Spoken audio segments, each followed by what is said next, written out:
here today with Dr. Michael Osterholm. Dr. Osterholm, thank you so much for being here. Well, thank you for having me. So you asked me to call you Mike, even though I feel like that's a bit informal, but I would like to start by getting a brief history on the Center for Infectious Disease Research and Policy, also known as SIDRAP.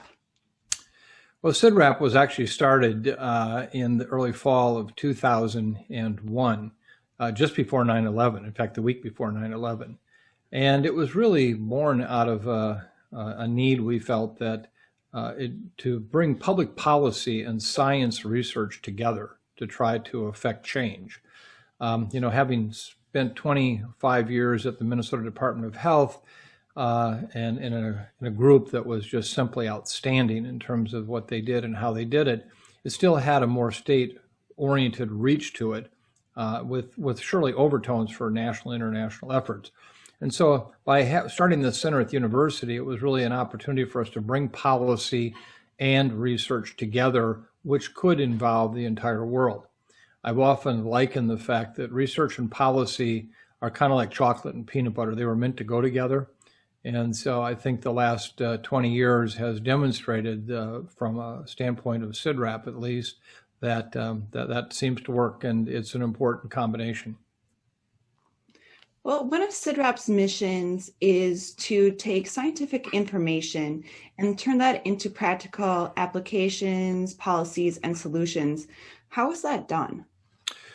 Well, first of all, one has to understand that, science without translation into policy is just a bunch of published papers or presentations that don't accomplish anything. They don't change the world. And so you have to understand that what you do has to be translated into policy. Policy, on the other hand, without science research can often be deadly. It can be so counterproductive because it's ill-informed and very well may take action based on wrong information. And so what we really do at SIDRAP is understand the science in a great deal of depth. In the case right now, looking at COVID-19, we're very involved with understanding the science of this pandemic. But in the end, what we really need to do is understand how do we affect the change in society that will bring about reduced number of cases, prevention of transmission, etc. Whether it be vaccines, whether it be human behavior, what are the issues around funding so that programs can be conducted that will bring about change.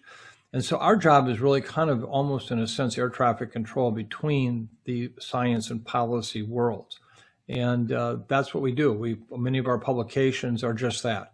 They are science and policy together. They provide a blueprint for our elected officials, for other leaders in our communities to look at, to consider, and then take action on.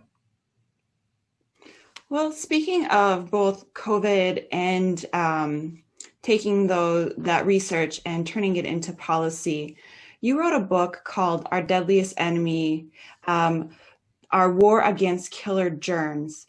And it kind of foreshadowed exactly what we're living through and have been living through this past year, namely that infectious diseases have the ability to seriously disrupt our daily lives on a global scale. Are you advising President Biden at all in ways to move us forward in the future in a way that we can avoid going through something like this again, hopefully?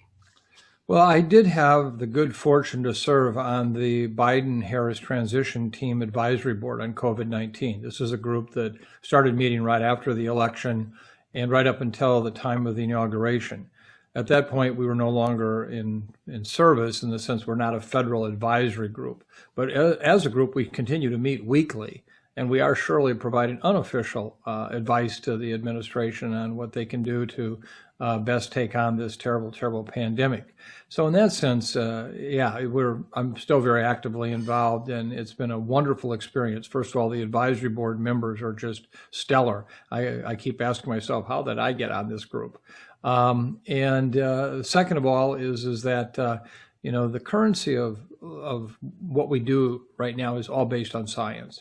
That is such an important point, that the discussions we have are about science. What do we know and not know? What can we do to make a difference in that regard? And so that's happening.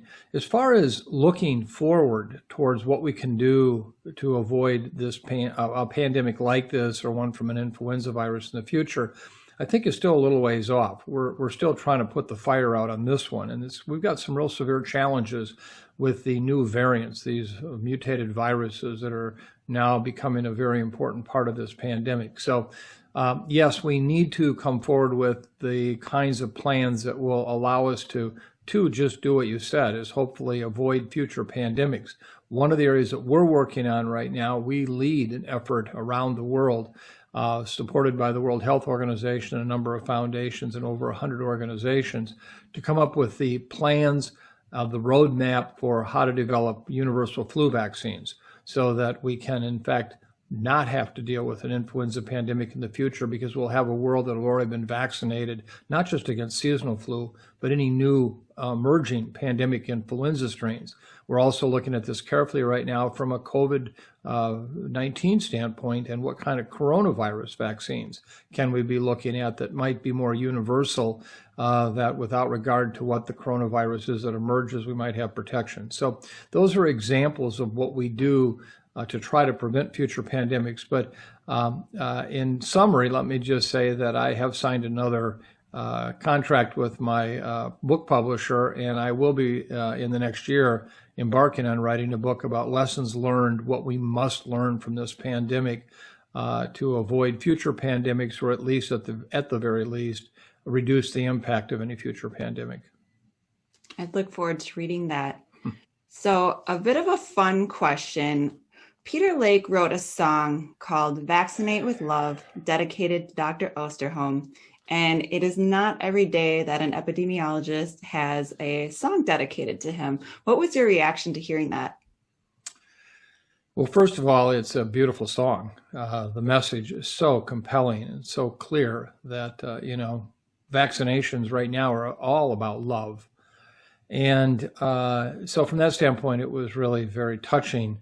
What we do at SIDRAP is a we organization. It's a team. There is no I in team. So, I realize I'm out front.